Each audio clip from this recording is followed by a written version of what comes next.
11 dari Kabupaten Ciamis.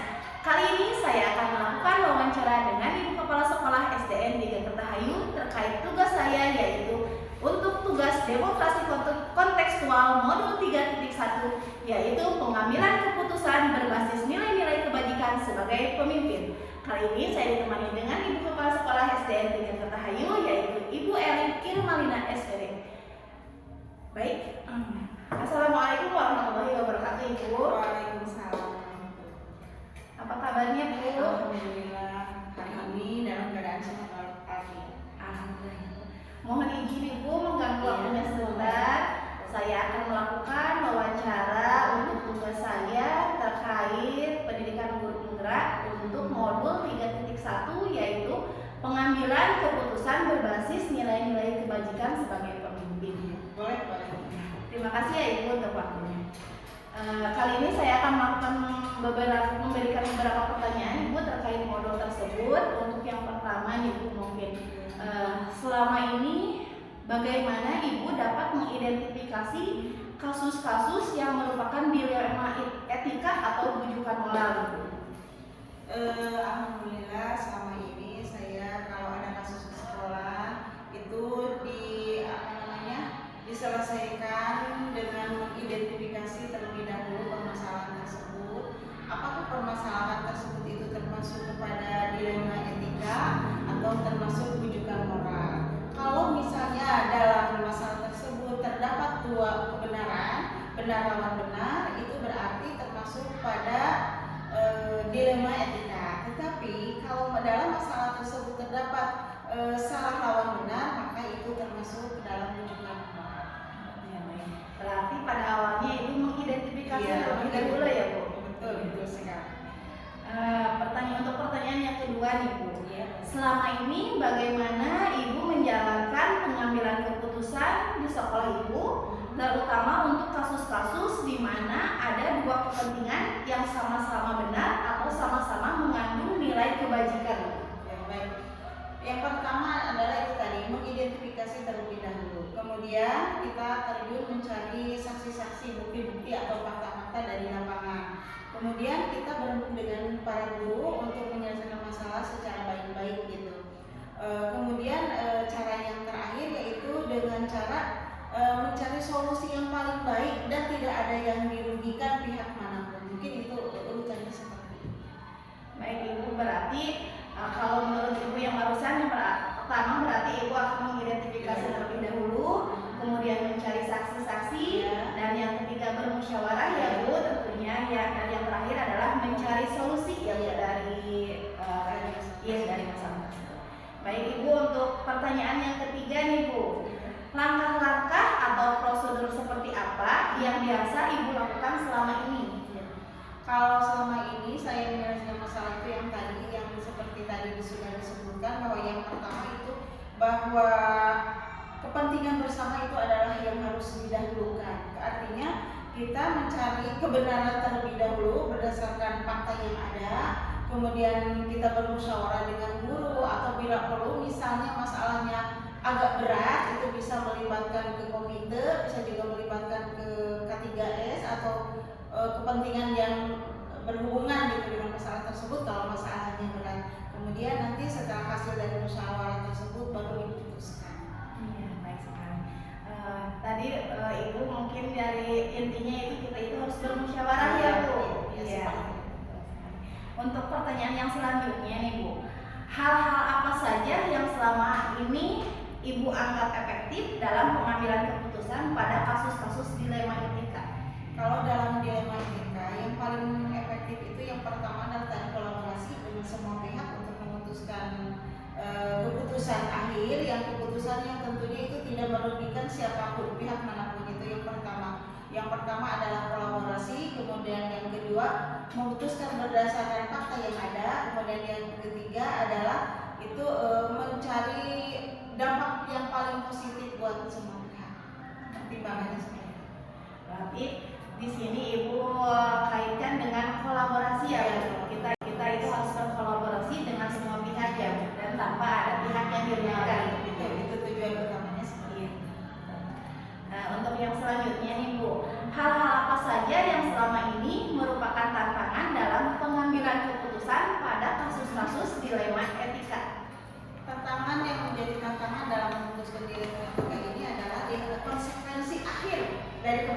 tersebut. Takutnya konsep akhirnya itu ada yang dirugikan, ada pihak-pihak yang dirugikan. Nah, itu dan saya sebagai mungkin pimpinan di lembaga ini harus bertanggung jawab terhadap keputusan tersebut. Itu tantangan. Baik, berarti setiap ini tuh selalu ada tantangannya tuh ya. Ada resiko yang ditanggung ya. Baik, untuk selanjutnya nih Bu, apakah Ibu memiliki sebuah tatkala atau jadwal tertentu dalam sebuah penyelesaian kasus dilema etika? Apakah Ibu langsung menyelesaikan di tempat atau memiliki sebuah jadwal untuk menyelesaikannya? Misalnya bentuk atau prosedurnya seperti apa yang Ibu lakukan? Kalau jadwal secara tertulis tidak, tetapi kalau ada masalah, sekiranya masalah tersebut harus segera diselesaikan pada hari itu, maka dengan cepat kita harus bergerak cepat menyelesaikan masalahnya. Tapi kalau masalah tersebut misalnya membutuhkan waktu yang lama, itu membutuhkan proses, maka masalah itu bisa kita tunda misalnya di lain hari dengan pertimbangan untuk mengumpulkan data-data yang lebih penting lagi. Baik Ibu. Untuk selanjutnya nih Bu, adakah seseorang atau faktor-faktor apa saja yang selama ini mempermudah atau membantu Ibu dalam pengambilan keputusan dalam kasus-kasus dilema etika? Alhamdulillah di SD 3 Kertahayu ini semua guru itu kolaborasinya sangat kuat, saling mendukung, kekeluargaan yang sangat bagus. Jadi kalau ada masalah kami semua bermusyawarah secara mufakat untuk menyelesaikan suatu masalah. Sekiranya kami bisa memutuskan, maka keputusan ini diputuskan oleh guru-guru di sekolah. Kalau misalnya masalahnya agak berat, maka kami akan melibatkan komite sekolah atau bila perlu itu ke pengawas bina. Berarti ini di sini kita berkolaborasi ya Bu, tadi sudah disampaikan bahwa kolaborasi itu sangat penting ya Bu. Iya. Untuk pertanyaan selanjutnya nih Bu, dari semua hal yang telah disampaikan, pembelajaran apa yang dapat Ibu petik dari pengalaman Ibu mengambil keputusan dilema etika? Pengalaman yang paling berharga dalam mengambil keputusan dilema etika ini adalah bahwa ketika kita menghadapi suatu masalah, sebaiknya kita memutuskannya itu harus benar-benar akurat, teliti. Jangan sampai kita salah memutuskan karena itu bisa berakibat fatal di akhirnya. Ya, jadi harus ada proses, misalnya mengidentifikasi masalah terlebih dahulu, kemudian mengumpulkan data-data dan fakta, kemudian kita bermusyawarah dengan guru, melibatkan semua yang ada di sini. Kalau bila perlu, misalnya melibatkan anak juga, yang misalnya kalau masalahnya ada di anak itu anak juga harus ditanya dengan benar-benar. Seperti itu mungkin. Iya, terima kasih Ibu. Mungkin pertanyaan dari saya terkait modul 3.1 ini cukup sekian ya Ibu. Alhamdulillah saya mendapatkan ilmu baru nih Bu terkait pembelajaran ini, sehingga mungkin nantinya itu saya itu akan mengaplikasikannya khususnya di sekolah saya, khususnya di kelas 4 SDN 3 Kertahayu. Dan saya juga kan sebagai guru itu sebagai pemimpin pembelajaran ya Bu di kelas saya. Terima kasih Ibu untuk waktunya. Mudah-mudahan saya bisa bermanfaat ilmunya untuk saya. Baik Bapak Ibu guru hebat, demikian wawancara saya dengan Ibu Kepala Sekolah SDN 3 Kertahayu. Semoga bermanfaat dan menginspirasi. Wabillahi taufiq wal hidayah. Wassalamualaikum warahmatullahi wabarakatuh.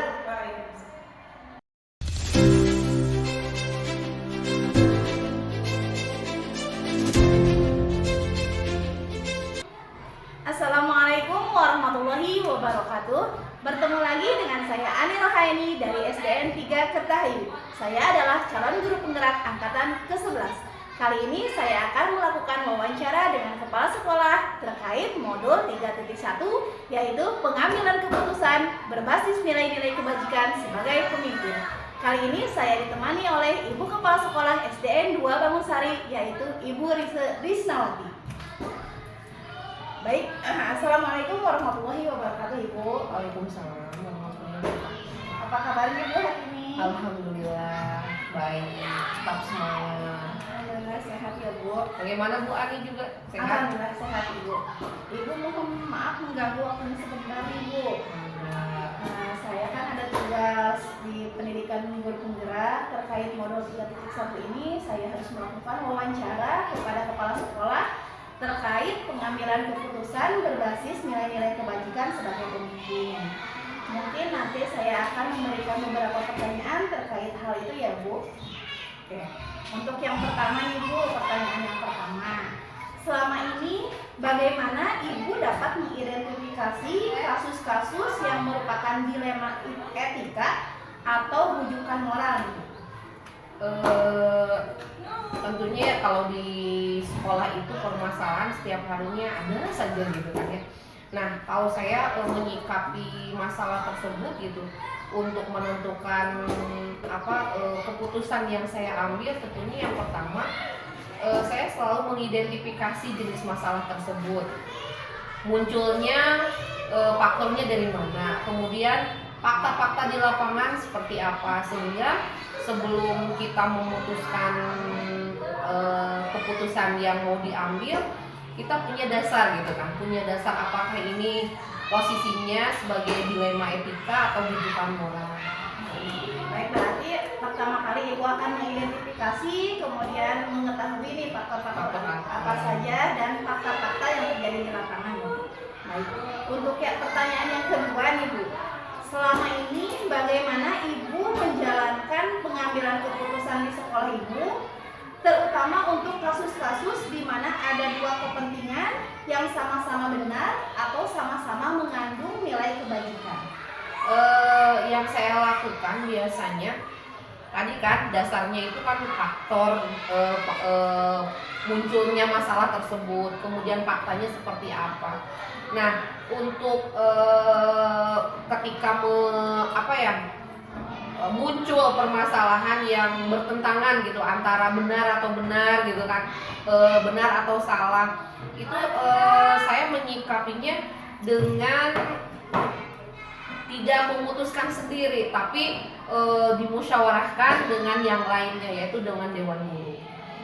Baik, berarti Ibu akan bermusyawarah ya Bu. Iya. Nah, untuk yang selanjutnya nih Bu, langkah-langkah atau prosedur seperti apa yang biasa Ibu lakukan selama ini? Langkah yang pertama mencari dulu ya tadi faktor penyebabnya. Yang kedua,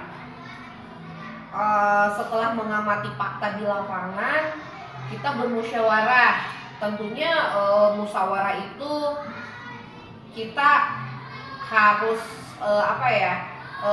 betul-betul bukan untuk kepentingan sendiri gitu, tapi kepentingannya untuk kemaslahatan, manfaatnya seperti apa gitu kan. Dan ketika kita mengambil keputusan itu tentunya harus tahu juga resikonya, karena keputusan yang kita ambil terkadang menurut kita baik, menurut yang lain belum tentu baik. Jadi betul-betul keputusan itu dimusyawarahkan dulu dengan pihak guru, kemudian dilihat nilai-nilai kebajikannya, seberapa manfaat, seberapa keberpihakannya kepada nilai-nilai kebaikan tersebut. Oke, baik. Ibu berarti di sini masih mengedepankan bermusyawarah ya Bu. Ya. Nah, untuk selanjutnya nih Bu, hal-hal apa saja yang selama ini Ibu anggap efektif dalam pengambilan keputusan pada kasus-kasus dilema etika?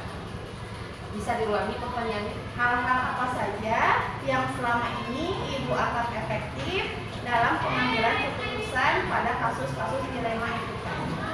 Yang menurut saya efektif yaitu tadi melalui musyawarah, karena dengan musyawarah itu tentunya kan implikasinya atau efeknya nanti itu kan berbeda dengan apa yang diputuskan oleh sendiri gitu. Kalau diputuskan secara musyawarah, tentunya hasil pemikiran banyak orang gitu. Jadi yang menurut saya efektif ya dimusyawarahkan dulu. Betul sekali ya. Untuk selanjutnya nih Bu, hal-hal apa saja yang selama ini merupakan tantangan nih dalam pengambilan keputusan pada kasus-kasus dilema etika? Tantangannya apa? Tantangannya kembali lagi pada nurani ya, karena sebagai manusia sisi benar dan salah itu tetap ada gitu. Tetapi ketika kita menentukan keputusan harus melihat nilai-nilai kebaikan, tapi di sisi lain ada sisi kemanusiaan kita juga gitu kan. Jadi tantangan saya itu dilema dalam diri saya ketika mengeluarkan keputusan selalu ada dua sisi gitu. Kalau misalnya saya memutuskan ini baik tidak untuk orang lain, enak tidak untuk orang lain, padahal kita itu sudah tahu bahwa yang harus diputuskan itu bukan enak untuk orang lain, tapi harus membuat nilai-nilai kebaikan untuk semuanya. Jadi itu tantangannya buat saya. Berarti setiap itu tuh selalu ada tantangannya ya Bu tersendiri untuk kita. Nah untuk selanjutnya nih Bu, apakah Ibu memiliki sebuah jadwal tertentu dalam sebuah penyelesaian kasus dilema etika, atau apakah Ibu langsung menyelesaikannya di tempat, atau memiliki sebuah jadwal untuk menyelesaikannya? Bentuk atau prosedurnya seperti apa yang Ibu lakukan?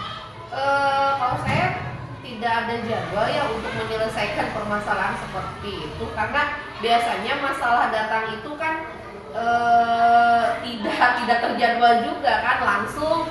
Maka kita sebagai pemimpin harus gerak cepat untuk menyelesaikan permasalahan tersebut. Cepat-cepatlah kita mengambil keputusan, karena kalau masalah didiamkan nantinya kan berlarut-larut dan masalahnya itu akan muncul gitu, masalah-masalah yang baru. Jadi saya tidak memiliki jadwal, jadi saya eksekusi langsung ya. Berarti langsung mengeksekusi masalah tersebut ya. Nah untuk selanjutnya nih Bu, adakah seseorang atau faktor-faktor apa yang selama ini mempermudah atau membantu Ibu dalam pengambilan keputusan dalam kasus-kasus dilema etika? Ada yang menjadikan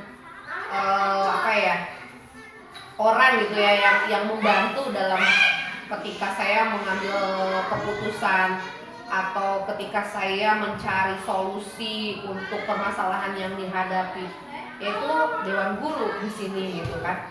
Dan saya juga sering sih meminta pendapat kepada anak-anak di sini ya, bagaimana ketika misalnya masalah ini terjadi, apa yang dirasakan. Jadi tapi yang lebih dominan adalah guru gitu. Berarti ada ya Bu, jadi Dewan Guru yang bisa selalu Ibu libatkan. Nah untuk selanjutnya nih Bu, dari semua hal yang disampaikan, pembelajaran apa yang dapat Ibu petik dari pengalaman Ibu mengambil keputusan dilema etika? Dari yang pernah dilakukan dan pernah sekarang dipelajari tentang pengambilan keputusan yang bertanggung jawab ya tentunya ya. Itu ada pembelajaran yang saya dapatkan. Yang pertama, bagaimana kita sebagai pemimpin dalam mengambil keputusan tersebut harus menetralkan rasa, menetralkan hati gitu kan. Jadi betul-betul keputusan yang diambil itu tanpa ada intervensi baik dari luar maupun dari dalam gitu. Jadi tidak ada kepentingan tersendiri yang yang lebih ditekankan itu kepentingan untuk kebermanfaatan semua gitu kan. Kalau misalnya di dilema etika atau dibujukan moral kan dalam pengambilan keputusan itu yang pertama harus berpihak kepada murid gitu kan. Kemudian harus bertanggung jawab gitu. Jadi itu semua yang harus dilakukan dan dilatih dari seorang jiwa pemimpin untuk menciptakan kepemimpinan yang seutuhnya gitu. Jadi harus menetralkan, tidak boleh ada intervensi dari pihak-pihak lain. Baik Ibu. Mungkin untuk pertanyaan terkait modul 3.1 saya cukupkan sekian ya Bu. Terima kasih nih Bu. Ibu telah berbagi ilmu kepada saya, berbagi pengalaman. Berarti ketika ada masalah itu kita itu harus mengidentifikasi ya Bu, dan harus bermusyawarah. Dan tentunya kita libatkan atau berkolaborasi ya Bu. Tadi Ibu kan menyebutkan dengan Dewan Guru ya Bu. Mungkin untuk wawancara kali ini terima kasih Ibu. Mohon maaf untuk mengganggu waktunya ya Bu. Sama-sama Bu Ani. Terima kasih juga ya, kita sharing, kita kolaborasi tentang keberlanjutan pendidikan sekolah-sekolah tentunya. Terima kasih Ibu untuk waktunya. Saya juga alhamdulillah Ibu mengambil ilmu dari Ibu, mengambil manfaatnya, yang mudah-mudahan saya juga bisa mengaplikasikannya di satuan pendidikan saya, khususnya di kelas saya yaitu kelas 4 SDN 3 Kertahayu ya Bu. Terima kasih. Saya juga kan di sini di kelas 4 itu sebagai pemimpin pembelajaran ya Bu di kelas saya ya. Mudah-mudahan ilmunya bermanfaat dan saya bisa mengaplikasikannya ya Bu. Ibu terima kasih sekali lagi ya Ibu. Sama-sama Bu Ani. Baik Bapak Ibu guru hebat, demikian terkait wawancara dengan kepala sekolah terkait modul 3.1 yaitu pengambilan keputusan berdasarkan nilai-nilai kebajikan sebagai pemimpin. Terima kasih dari saya. Wabillahi taufiq wal hidayah. Wassalamualaikum warahmatullahi wabarakatuh.